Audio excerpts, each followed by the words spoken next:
Hello, hello mga idol. Ayan po ang ating site ngayon. Dito po ito sa lugar ng Singapore. Bale, ito pong pinakikita ko sa inyo na to. Ito yung aking ginagawa pagka wala kaming operasyon. Ito yung nililinis. Pagkatapos linisin, lalagyan ng primer itong kulay pula na to bago pinturahan ng kulay dilaw. Parang kung titignan mo siya, parang ang dali-daling gawin, pero napakahirap pong gawin niya kasi yung loob po niyan dati nalalagyan niya ng mga putik na unti-unti lang matapos. Ayan, ito yung tinatawag na body cutter. Ito po, ayan. Ang laki po niyan. Nasa 12 meter ang taas nito pagka ito ginagamit. Pag ito yung nakakabit na sa machine. Pali, yung pong mga machine na iba ay nakaparking doon sa may bandang unahan. Ayan. Patatanaw ko lang naman sa inyo kasi wala tayong masyadong ginagawa. Ayan po yung cutter machine nasa taas. Yung mataas. Ayan. Ito po tayo. Ngayon, natapos ko na itong pinturahan last month. Ang gagawin ko na naman at ang ginagawa ko na pala ay ito.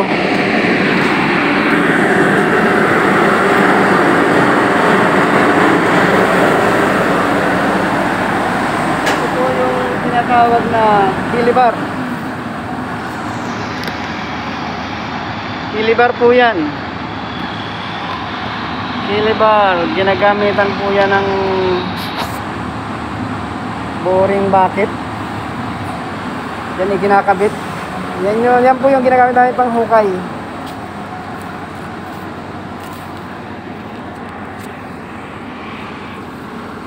Tapos ginagawa ko dito pag wala kaming trabaho, kinukuhan po yung mga gamit na ito, nililinis. Kaya ginagrinding po yan mga idol. Tapos yan i-grinding, pipinturahan din po yan.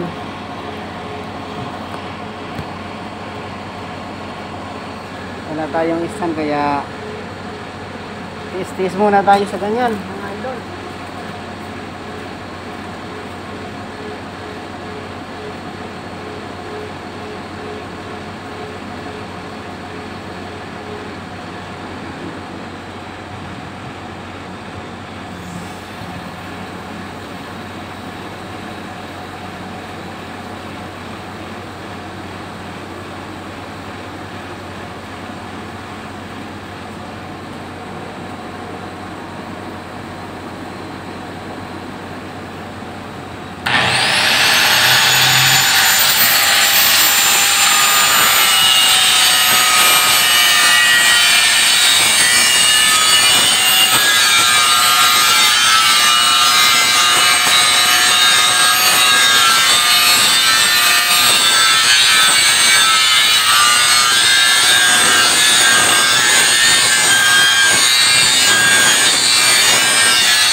Ayan mga idol, bali ito po ay ano to, pina-welding ko doon sa welder kasi pina-repair ko itong kuha na to. Yan, pina-repair ko yan. Tapos ma-welding, gina-grinding ko siya ngayon para makinis at saka hindi siya mag-jump o makasagabal. Ayan mga idol, ito po yan, gina-grinding. Ayan, ang gamit kong grinder dito, isang maliit, isang malaki. Ang haba niyan. Ito yung gamit naman ng BG55. Ito naman yung gamit dito, yung machine ito ay BG39.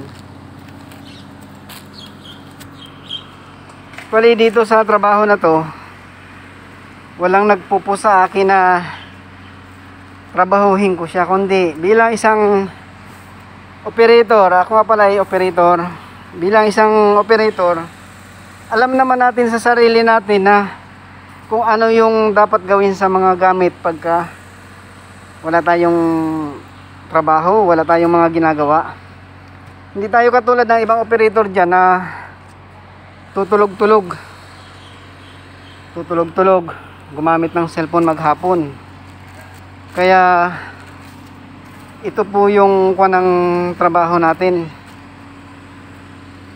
Kahit hindi tayo utusan ng boss, kailangan nating